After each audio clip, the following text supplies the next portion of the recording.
दोस्तों, अगर आप भी हार्दिक पांड्या को एक शानदार खिलाड़ी और कप्तान मानते हैं तो हमारी इस वीडियो को लाइक जरूर कीजिएगा।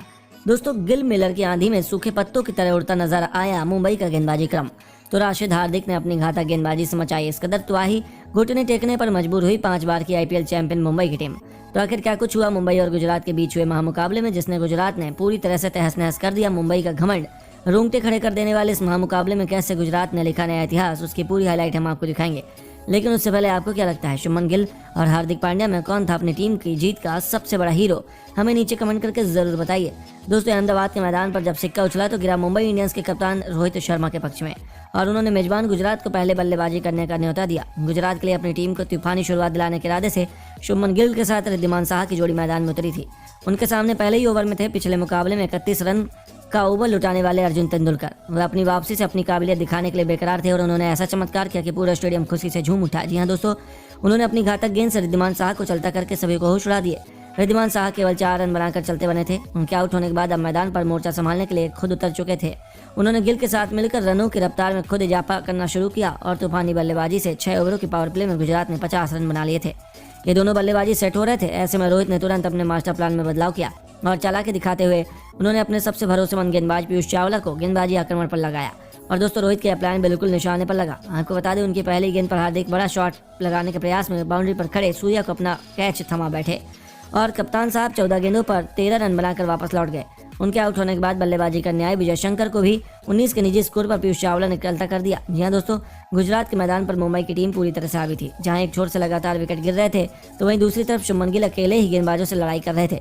देखते ही देखते उन्होंने केवल 30 गेंदों में अपना अर्धशतक पूरा कर लिया, लेकिन वह भी ज्यादा देर तक मुंबई के सामने टिक नहीं पाए।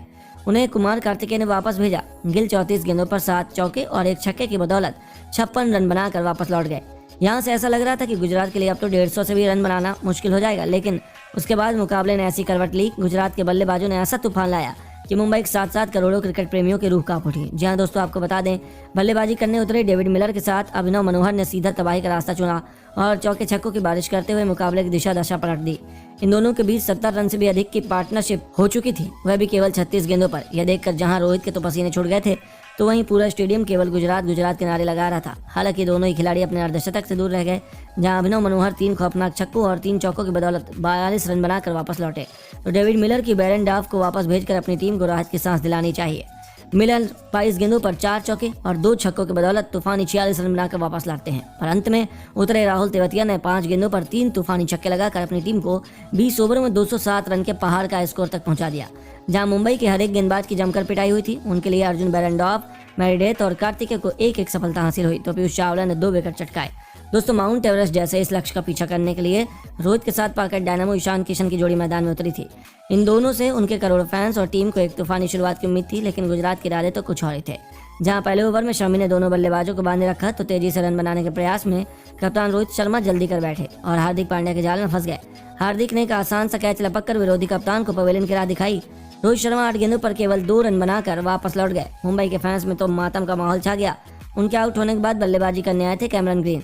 अब इन दोनों खिलाड़ियों पर अपनी टीम की वापसी कराने की बहुत बड़ी जिम्मेदारी थी, लेकिन गुजरात पूरी तरह से हावी नजर आ रही थी। जहां रनों की रफ्तार में तो लगाम लगी हुई थी, दोनों बल्लेबाज चाहकर भी कुछ नहीं कर पा रहे थे और 6 ओवरों के पावर प्ले में मुंबई इंडियंस ने केवल 29 रन बनाए थे।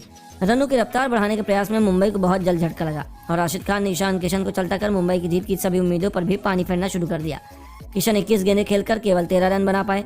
उनके आउट होने के बाद बल्लेबाजी करने आए थे तिलक वर्मा, लेकिन उन्हें भी राशिद खान ने चलता कर अपनी टीम की जीत की इबादत लिख दी। केवल 45 रनों पर मुंबई के 3 बल्लेबाज पवेलियन लौट चुके थे। अंतिम 8 ओवरों में मुंबई को जीत के लिए 179 रनों की दरकार थी, लेकिन इतने बड़े लक्ष्य के दबाव में मुंबई के बड़े से बड़े बल्लेबाज सूखे पत्तों की तरह ढेर होते चले गए। जहां टीम डेविड तो खाता भी नहीं खोल पाए। सूर्य कुमार यादव ने 23 रन का योगदान दिया। कैमरन ग्रीन भी केवल 33 रन बनाकर अपने घुटने टेक गए।